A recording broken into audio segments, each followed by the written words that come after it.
Hello students, I am Shubham Agarwal. आज मैं लेके आया हूं आपके लिए एक तोहफा। बहुत सारे स्टूडेंट्स की एक प्रॉब्लम थी कि सर बायोटेक्नोलॉजी की वीडियो डाल दीजिए, उसमें हमें बड़ी प्रॉब्लम्स आ रही है। तो आज उन सभी प्रॉब्लम्स का खात्मा करते हैं और चलिए शुरू करते हैं chapter biotechnology and its application. इस लेक्चर से बाहर सच में कुछ नहीं आएगा। अगर आपने अगले 20 से 25 मिनट अच्छे से सुन लिया तो इस चैप्टर से आपको 7-8 मार्क्स सीबीएसई में मिलने वाले हैं और 2 से 3 क्वेश्चन नीट में मिलने वाले हैं। तो बच्चों, चैप्टर का नाम क्या है? बायोटेक्नोलॉजी। अब बायोटेक्नोलॉजी क्या है बच्चों? आज के टाइम टेक्नोलॉजी बहुत आगे जा चुकी है, बहुत सारी टेक्निक्स डेवलप हो चुकी हैं, जेनेटिक इंजीनियरिंग आ चुकी है और उसका इस्तेमाल हम अलग अलग फील्ड में आज कर रहे हैं। तो सबसे पहले हम देखेंगे बायोटेक का यूज, बायोटेक की एप्लीकेशन कहाँ पे? एग्रीकल्चर में, क्योंकि एग्रीकल्चर सबसे हमारा मेन इंडस्ट्री है। तो उसी में हम देखेंगे इंडिया मेनली क्या है, एक एग्रीकल्चर कंट्री है। तो एग्रीकल्चर कंट्री से ही शुरू करके हम बात करते हैं कि बायोटेक की हेल्प से एग्रीकल्चर में क्या चेंज आया है। तो बच्चों, एग्रीकल्चर में मेन रोल क्या होता है कि हमने क्या किया है, बहुत सारी क्रॉप्स, आपको पता है एक ग्रीन रेवोल्यूशन आई थी। ग्रीन रेवोल्यूशन कब आई थी? 1960 के बाद। भाई, ग्रीन रिवॉल्यूशन का सही मतलब बताता हूं। आपको पता है ग्रीन रेवोल्यूशन क्या थी? 11 मिलियन टन व्हीट प्रोडक्शन होता था 1960 में। 2000 में वो 77 मिलियन टन हो गया बच्चों, 7 गुना हो गया। वो कैसे हुआ? वो पॉसिबल हो पाया बच्चों जेनेटिकली मॉडिफाइड क्रॉप्स की हेल्प से। हमने क्या किया? हमने नहीं, मतलब मैंने नहीं किया था कुछ, साइंटिस्ट ने क्या किया बच्चों, जितने भी क्रॉप्स थी हमारी, जो प्लांट्स थे, उनको जेनेटिकली मॉडिफाई किया, उनके जीन्स को अल्टर किया, उनके जीन्स को मैनिपुलेट किया, जिससे उनका क्रॉप प्रोडक्शन बेहतर हुआ। ना सिर्फ क्रॉप प्रोडक्शन बेहतर हुआ बच्चों, बल्कि वो टॉलरेंट पावर उनकी बढ़ गई, चाहे वो बायोटिक स्ट्रेस से, चाहे वो एबायोटिक स्ट्रेस से। तो जेनेटिकली मॉडिफाइड ऑर्गेनिज्म को बनाया गया। जेनेटिकली मॉडिफाइड ऑर्गेनिज्म क्या होते हैं बच्चों? जिनके जीन्स को हमने अल्टर किया है या मॉडिफाई किया है, ऐसे ऑर्गेनिज्म को हम क्या बोलेंगे? Genetically modified organism. लेकिन यहां पे हमें बात करनी है जेनेटिकली मॉडिफाइड प्लांट्स की या क्रॉप्स की। पहले उनका बेनिफिट्स क्या है बच्चों? They are more nutritional. उनकी जो क्रॉप्स है वो न्यूट्रिएंट उनमें ज्यादा थे। दे आर बायोफोर्टिफाइड थे, उनमें एसेंशियल ऑयल भी ज्यादा थे, कार्बोहाइड्रेट भी ज्यादा थे, प्रोटीन भी ज्यादा थे। बच्चों, उनका लॉस कम हो रहा था post harvest. Yes, they are more tolerant against biotic as well as abiotic stress. तो बच्चों, इसमें हमारा जो टॉपिक है सबसे पहले वो है बीटी कॉटन। यहां से सही मायने में ये चैप्टर शुरू होता है और यहां से अगले जो 4 टॉपिक है बच्चों, अब BT cotton, RNA interference, insulin और जीन थेरेपी, इन 4 में से कोई 2 टॉपिक एग्जाम में फॉर श्योर आने वाले हैं। ये जो बीटी कॉटन टॉपिक है बच्चों, ये 2 चैप्टर में आया है, तो इस वजह से ये टॉपिक बन जाता है वेरी वेरी वेरी इंपॉर्टेंट। तो ध्यान से समझना है भाई आपको। आइए शुरू करते हैं चैप्टर। यहां से सही शुरू होता है बीटी कॉटन। बच्चों, बीटी कॉटन को आइए बड़ा सिंपल तरीके से समझते हैं। बच्चों, एक बार बीटी कॉटन को भूल जाओ। एक बैक्टीरिया है जिसका नाम है बैसिलस थ्यूरिनजाइनेसिस। साइंटिस्ट ने देखा एक बैक्टीरिया था बच्चों, बैक्टीरिया का नाम बोलिए सभी, बैसिलस थ्यूरिनजाइनेसिस। इस बैक्टीरिया की खास बात क्या थी? साइंटिस्ट ने देखा इसके पास एक जीन होता है, इसकी बॉडी में एक जीन है, जीन का नाम है बच्चों बीटी जीन, या फिर हम बोले क्राई जीन। इसका जैसा नाम है, क्राई का मतलब क्या होता है? रोना। तो ये जीन किसी को भी रुला सकता है। रुला कैसे सकता है भाई? ये दिल नहीं तोड़ता किसी का, ये कुछ और तोड़ता है। आइए जानते हैं। तो एक बैक्टीरिया है बच्चों जिसका नाम है बैसिलस थ्यूरिनजाइनेसिस।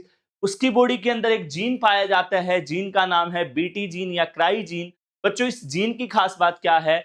ये जीन आगे आरएनए बनाता है, आरएनए से एक प्रोटीन बनाता है। वो जो प्रोटीन होता है बच्चों, वो एक इनएक्टिव टॉक्सिन होता है, वो एक जहर होता है जो कि इनएक्टिव फॉर्म में पाया जाता है।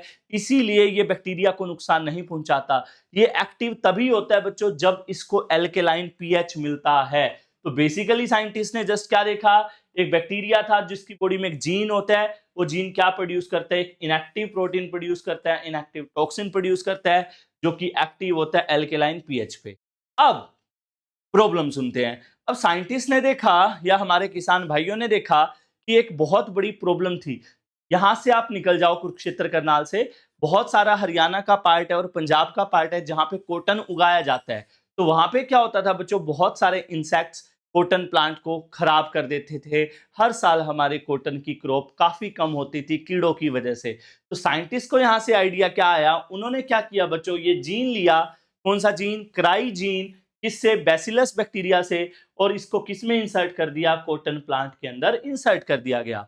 बीटी जीन या क्राई जीन को कॉटन प्लांट के अंदर इंसर्ट कर दिया। अब इस जीन की खास बात आप लोगों को ऑलरेडी पता है। इस जीन ने क्या किया बच्चों, कॉटन प्लांट के अंदर इनएक्टिव टॉक्सिन प्रोड्यूस कर दिया, लेकिन ये प्लांट को नुकसान नहीं पहुंचाएगा। क्यों नहीं पहुंचाएगा, क्योंकि ये तो इनएक्टिव होता है। ये एक्टिव कब होता है, जब इसको एल्केलाइन पीएच मिलता है। अब बच्चों जैसे ही कोई इंसेक्ट बाइट करेगा, ध्यान दीजिए, जैसे ही इस प्लांट पे इंसेक्ट गया भोजन लेने, ठीक है, प्लांट को बाइट किया, अब इंसेक्ट का जो सलाइवा होता है ना, बाइट करेंगे तो सलाइवा लगेगा ना, तो बच्चों जो सलाइवा होता है इंसेक्ट का वो होता है एल्केलाइन। अब क्या होगा समझ गए, उसने बाइट किया, थोड़ा सा टुकड़ा खा लिया, अब उस टुकड़े में क्या था, इनएक्टिव टॉक्सिन, और वो एक्टिव हो जाएगा बच्चों उसके एल्केलाइन पीएच ऑफ सलाइवा से। और वो टॉक्सिन क्या करेगा बच्चों, इंसेक्ट की मिडगट एपिथेलियल सेल्स के पास जाएगा और उसमें पोर क्रिएट कर देगा। पोर क्रिएट करने से बच्चों सेल्स में स्वेलिंग आ जाएगी, और स्वेलिंग आने से अल्टीमेटली बच्चों इंसेक्ट की क्या हो जाएगी, डेथ हो जाएगी। राम नाम सत्य हो जाएगा। ठीक है, तो कहीं ना कहीं देखिए, ये जो बीटी कॉटन है, इसके लिए ये जो कॉटन प्लांट जो है, उसके लिए जो बीटी जीन है वो कवच और कुंडल का काम करेगा, वो उसकी सुरक्षा कवच का काम करेगा। जैसे आपने बीटी जीन डाल दिया तो अब इस प्लांट को किसी की रखवाली की जरूरत नहीं है, ये प्लांट खुद ब खुद क्या बन गया, इंसेक्ट रेजिस्टेंट। तो ये था बच्चों आपका बीटी कॉटन। और अब मेन बात की अगर हम बात करें, कई खेतों में क्या होता है बच्चों, एक कीड़े की दिक्कत होती है, कॉटन बॉलवर्म्स की। कौन से इंसेक्ट की दिक्कत होती है, कॉटन बॉलवर्म की। और कई जगह दिक्कत होती है बच्चों कॉटन बोरर की। तो अगर आपके किसान भाइयों को कॉटन बॉलवर्म परेशान कर रहा था, तो उसके लिए भी हमने क्राई में क्राई 1AC और क्राई 2AB जीन का यूज कर सकते हैं। ये इंपॉर्टेंट है। अगर आपको कॉटन बॉलवर्म को किल करना है तो आप किसका यूज करेंगे, cry 1AC and cry 2AB। और अगर आपका कोरन बोरर की दिक्कत है तो आप यूज करेंगे क्राई 1AB। बच्चों ये एमसीक्यू में आ सकता है। कैसे आ जाएगा कि कोरन बोरर को किल कौन करेगा, cry 1AB, option 2 cry 2AB, option C cry 1AC, option D cry 2AC। तो इस तरीके का ये था आपका फर्स्ट टॉपिक बच्चों, BT cotton. Now next problem के साथ हम बढ़ते हैं हमारे दूसरे टॉपिक पे। इंपॉर्टेंट टॉपिक है, मैंने आपको बताया है पहले 4 टॉपिक में से 2 पेपर में आने कंफर्म है। तो आइए बात करते हैं हमारे नेक्स्ट टॉपिक की, आरएनए इंटरफेरेंस। टॉपिक का नाम क्या है बच्चों, आरएनए इंटरफेरेंस। देखिए इंटरफेरेंस, इंटरफेरेंस का मतलब क्या होता है, सिंपल लैंग्वेज में दखल अंदाजी। कहते हैं ना, मुझे इंटरफेयर मत कर, तू ना अपने काम से काम में मतलब रख, मेरे काम में इंटरफेयर मत कर, ज्यादा ज्यादा शक्तिमान बनने की कोशिश मत कर। इंटरफेयर का मतलब क्या होता है बच्चों, दखल अंदाजी, मतलब सिंपल लैंग्वेज में कहते हैं उंगली करना, है ना। तो नाम से ही पता लग रहा है बच्चों, इसमें क्या करेंगे हम, आरएनए का इंटरफेयर करेंगे। बच्चों इस टॉपिक को समझने के लिए आपको एक प्रॉब्लम समझनी पड़ेगी। प्रॉब्लम समझ आते ही आपको ये टॉपिक आराम से समझ आ जाएगा। अब प्रॉब्लम क्या है बच्चों, एक निमाटोड है। निमाटोड क्या होते हैं, ऑर्गेनिज्म होते हैं, ठीक है, कीड़ा टाइप ही होता है। निमाटोड का नाम है बच्चों मिलैडोगाइनी इनकोगनीशिया। क्या नाम है, मिलैडोगाइनी इनकोगनीशिया। अब इस निमाटोड ने बच्चों क्या कर रखा है, इस निमाटोड ने नाक में दम कर रखा है, किसके, टोबैको प्लांट के। इस निमाटोड के पास बच्चों एक जीन होता है, क्या होता है, एक जीन। जीन का काम क्या होता है, आरएनए बनाएगा, और आरएनए से क्या बनाएगा, प्रोटीन। और इस प्रोटीन से बच्चों ये क्या करता है, रूट्स ऑफ टोबैको प्लांट को इन्फेक्ट करता है। रूट्स ऑफ टोबैको प्लांट को इन्फेक्ट करता है, और इसीलिए जो टोबैको का प्रोडक्शन है हमारे देश में काफी रिड्यूस हो रहा है।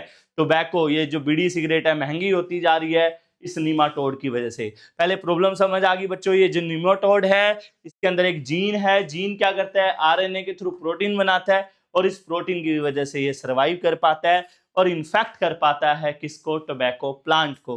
तो साइंटिस्ट ने क्या सोचा, बड़ा ही अच्छा उन्होंने दिमाग लगाया। उन्होंने दिमाग क्या लगाया बच्चों, कि देखिए ये नेमाटोड इन्फेक्शन कैसे फैला पा रहा है, ये प्रोटीन बना के तो उन्होंने सोचा कि अगर ये प्रोटीन ना बनने दिया जाए तो ना रहेगा बांस, ना बजेगी बांसुरी। तो उन्होंने निश्चय किया कि क्यों ना इस प्रोटीन को ही ना बनने दिया जाए, अगर ये प्रोटीन नहीं बनेगा तो वो इन्फेक्ट नहीं कर पाएगा। This is done with the help of RNA interference.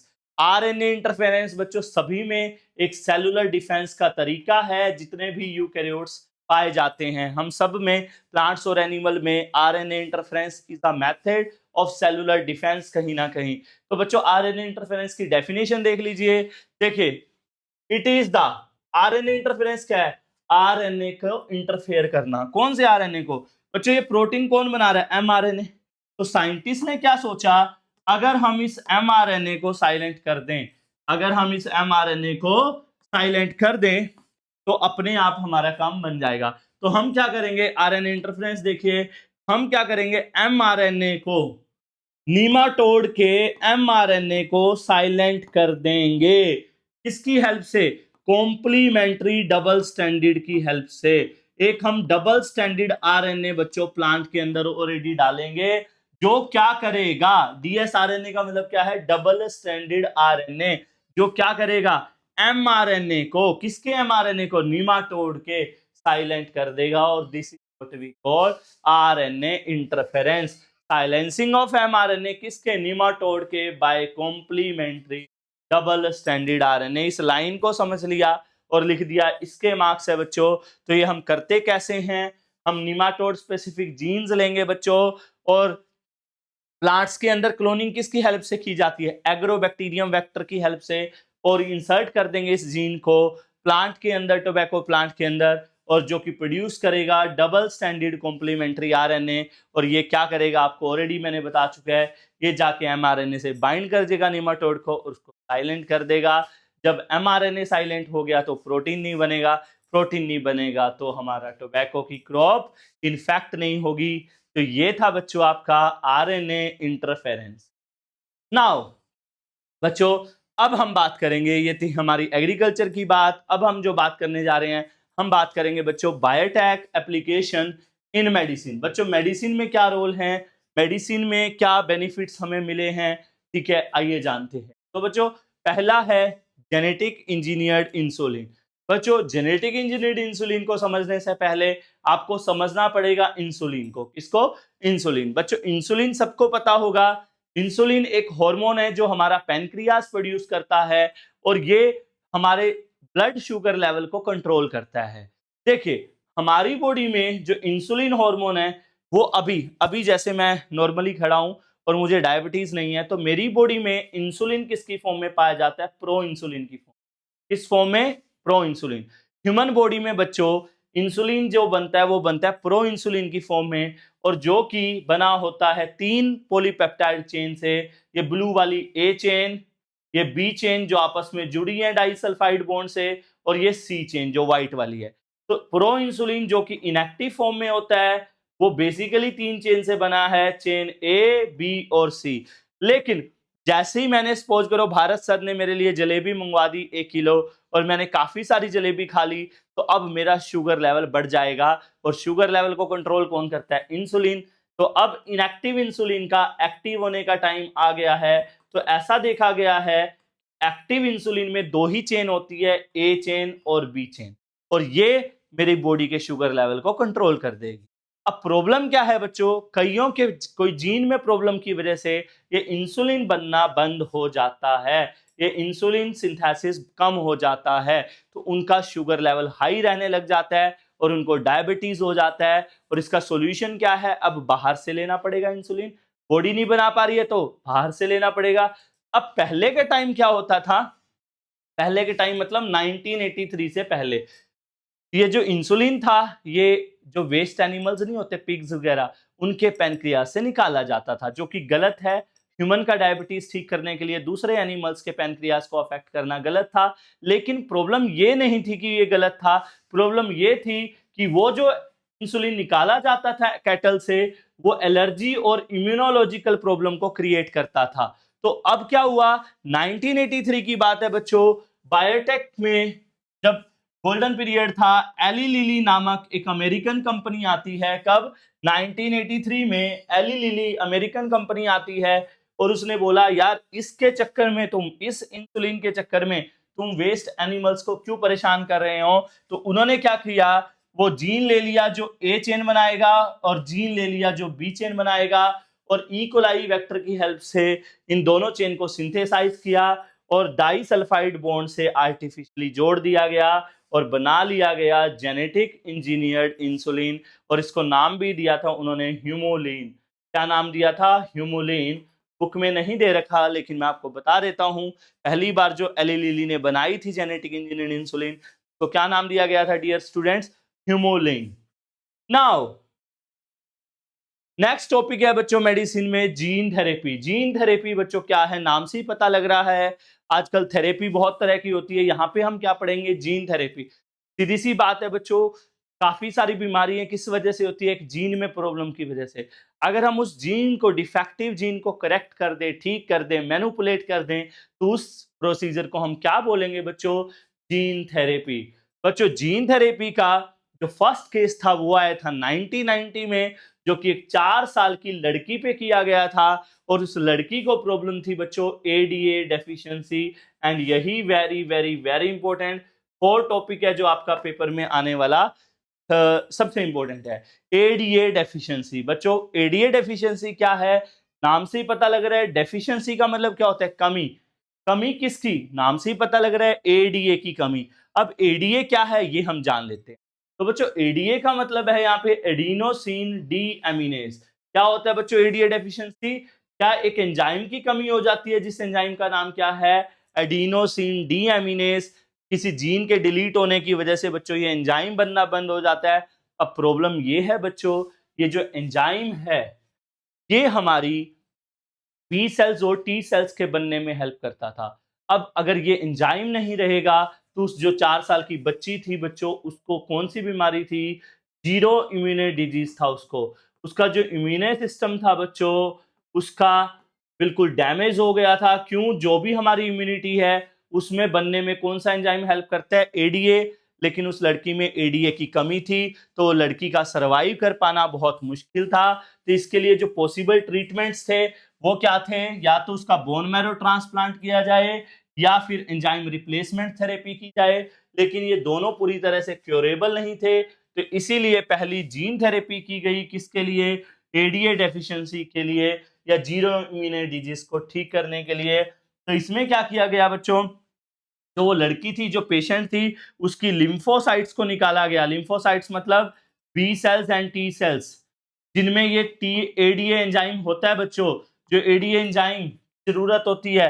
अब बी सेल्स और टी सेल्स में एडीए एंजाइम सही नहीं था तो उन सेल्स को निकाल लिया गया एक कल्चर प्लेट पे और किसी दूसरे पर्सन से एक फंक्शनल एडीए जीन। बच्चों ये एंजाइम क्या है? एंजाइम को जीन बनाते हैं, तो जीन एक फंक्शनल एडीए जीन लिया गया और उन सेल्स में इंसर्ट कर दिया गया और फिर वो ये जो सेल्स थी जेनेटिक इंजीनियर्ड सेल्स या लिम्फोसाइट, उनको वापिस से उस लड़की की बॉडी में डाल दिया गया और इस तरीके से पहली जीन थेरेपी की गई। लेकिन बच्चों प्रॉब्लम ये थी, ये जो लिम्फोसाइट्स होते हैं इनका लाइफ स्पैन बहुत कम होता है, तो ये सेल इमोर्टल नहीं होती, अमर नहीं होती, थोड़े थोड़े टाइम बाद इनकी डेथ हो जाती है।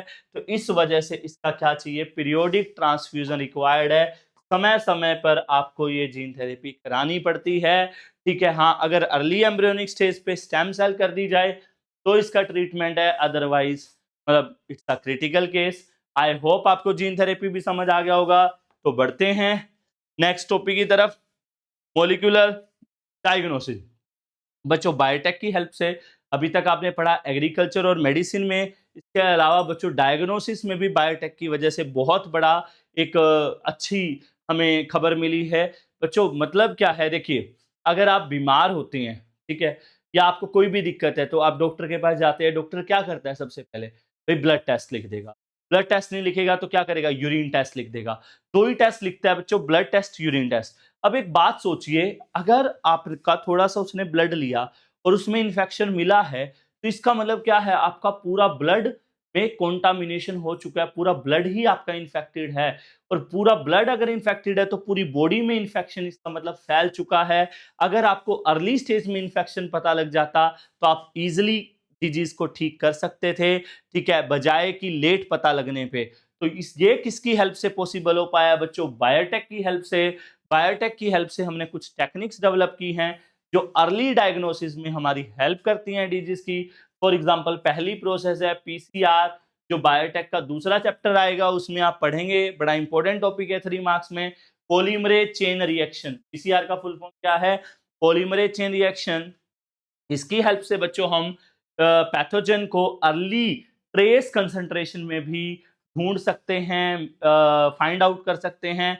कैसे? By amplification of their genetic material, उसका जो डीएनए है उसको मल्टीप्लाई करके उसको स्टडी किया जा सकता है। कौन सी प्रोसेस के द्वारा? पीसीआर के द्वारा।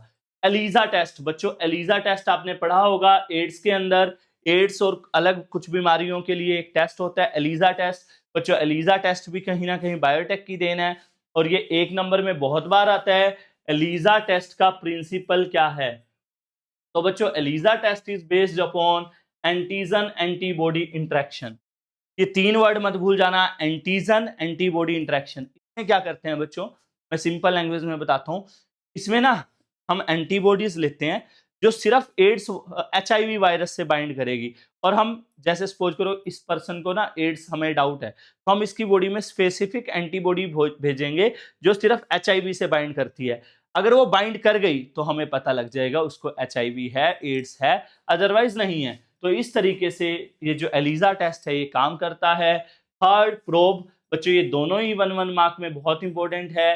प्रोब क्या होता है? Probe is a single standard RNA और DNA radioactive labelled molecule. बच्चों प्रोब क्या होता है? सिंगल स्टैंड होता है डीएनए या आरएनए का जिसका सीक्वेंस हमें ऑलरेडी पता होता है, तो हम किसी का भी सीक्वेंस इसकी हेल्प से फाइंड आउट कर सकते हैं। Now our next topic is transgenic animals. अब नाम से ही पता लग रहा है बच्चों, वो एनिमल जिनके डीएनए को या जीन्स को मॉडिफाई किया गया है, ऐसे एनिमल्स को हम क्या कहते हैं? Transgenic animals.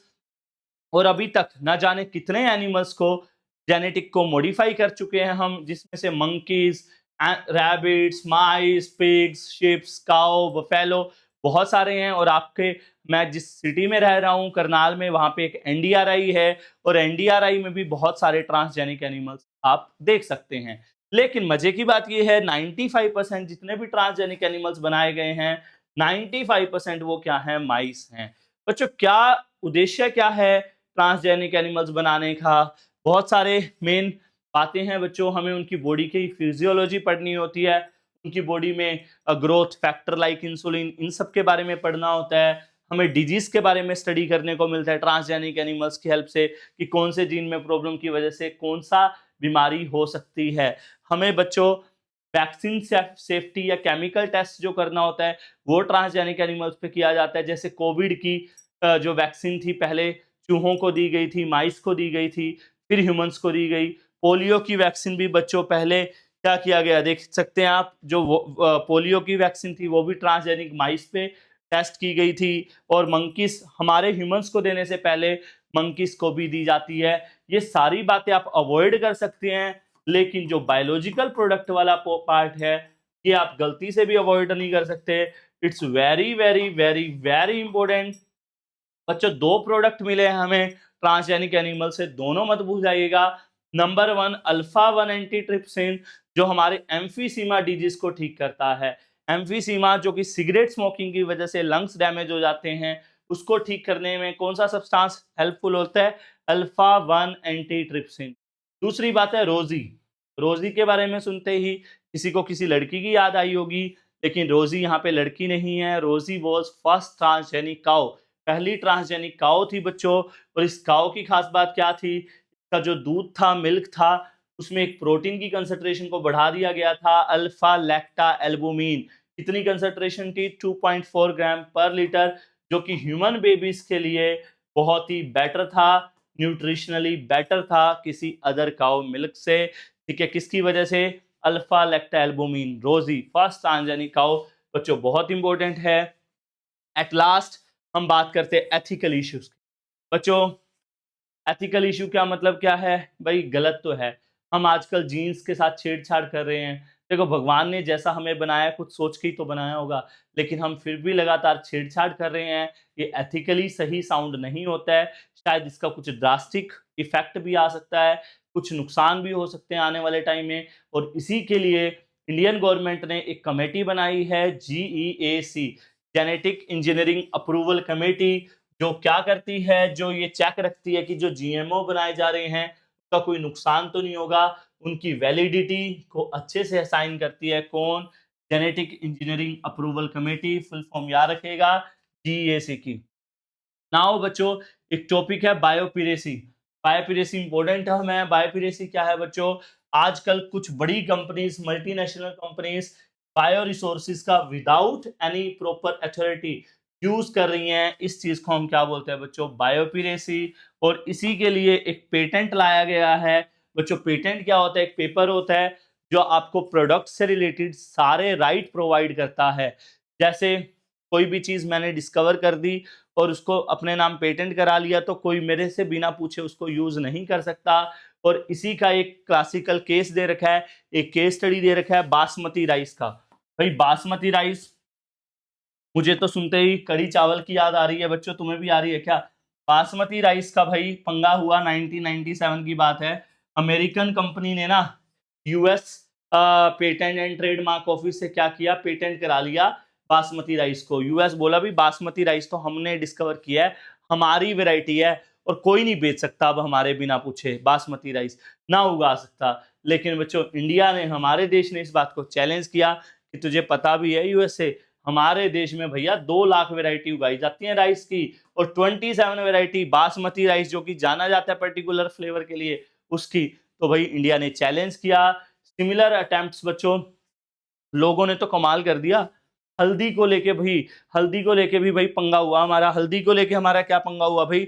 कुछ कंट्रीज ने बोला भी हल्दी ना एंटीसेप्टिक होती है, हल्दी ना अगर किसी को चोट लग जाए तो हल्दी खिलाओ तो ठीक हो जाएगी। तो इंडिया बोला भाई तुमने ये 2000 में बताई है बात, हमारे ना जो बूढ़ी अम्मा है ना, हमारी जो दादी अम्मा है, वो ना सदियों से इस बात को यूज कर रहे हैं। हमारे यहाँ पे कोई बच्चा गिर जाता है ना तो उसको हल्दी वाला दूध दिया जाता है, और अगर किसी को गर्मियों में पित्त वित्त हो जाती है तो नीम के पत्तों से नहला दिया जाता है बच्चों। तो इसके भी अटेम्प्ट किए गए, लेकिन ये भी हमारे देश की जीत हुई। एट लास्ट बच्चों एक नया टॉपिक इंट्रोड्यूस हुआ आपका बायोटेक में, इस चैप्टर में टिश्यू कल्चर। बच्चों टिश्यू कल्चर क्या होता है? नाम से पता लग रहा है। टिश्यू क्या होता है? Group of cell. तो बच्चों अगर हम कुछ सेल से, अगर उसको हम आर्टिफिशियल न्यूट्रिएंट मीडियम में रखें, ठीक है, कुछ सेल ले लें या फिर प्लांट का कोई भी पार्ट ले लें, लीफ, स्टेम, फ्लावर, अगर हम उससे पूरा का पूरा होल प्लांट जनरेट कर लें तो इस प्रोसेस को क्या बोलते हैं बच्चों? Tissue culture. क्लियर? और जो पार्ट यूज करते हैं हम उसको एक्सप्लांट कहा जाता है। और बच्चों एक सेल से पूरा प्लांट कल्चर करना, उस सेल की कैपेसिटी को हम क्या बोलते हैं? टोटीपोटेंसी। सारे एक दूसरे से मिलता जुलता कंटेंट है बच्चों। एक सेल की कैपेसिटी पूरा plant banana, that is called totipotency. बच्चों टिश्यू कल्चर के थ्रू हजारों प्लांट्स को आज प्रोड्यूस किया जा रहा है, और इस प्रोसेस को क्या बोलते हैं? Micro propagation. Production of thousands of plant by tissue culture is called micro propagation. अब बच्चों एक बात सोचो, ये जो प्लांट बनेंगे जितने भी, ये इस सेल से तो रिजेंबल ही करेंगे ना। तो सारे प्लांट जो टिश्यू कल्चर से बनते हैं वो इसी सेल से रिजेंबल करेंगे, इसीलिए उन प्लांट्स को क्या कहा जाता है? सोमा क्लोन्स। बच्चों अगर कोई वायरस फ्री प्लांट प्रोड्यूस करना चाहता है तो मेरिस्टेम कल्चर के थ्रू प्रोड्यूस कर सकता है। क्या? Virus free plant. And the last topic is somatic hybrids. बच्चों सोमैटिक हाइब्रिड क्या होता है? अगर हम 2 प्लांट की सोमैटिक सेल ले लें, सपोज करो ये ए प्लांट है, ये बी, अगर इन दोनों के प्रोटोप्लाज्म को मिक्स कर दे तो क्या बन जाएगा? Somatic hybrid. फॉर एग्जांपल बच्चों पोमैटो, आपने जोमेटो तो बाद में सुना होगा, पहले पोमैटो आया था बच्चों, जो कि पोटैटो और टोमेटो का मिक्सचर था। ये भी एक एग्जांपल है सोमैटिक हाइब्रिड्स का। तो बच्चों ये था आपका बायोटेक एप्लीकेशन। उम्मीद करता हूं कि आप सबको इसमें कोई दिक्कत नहीं रही होगी, सबको ये समझ आ चुका होगा। मिलते हैं नेक्स्ट लेक्चर में। Thank you so much.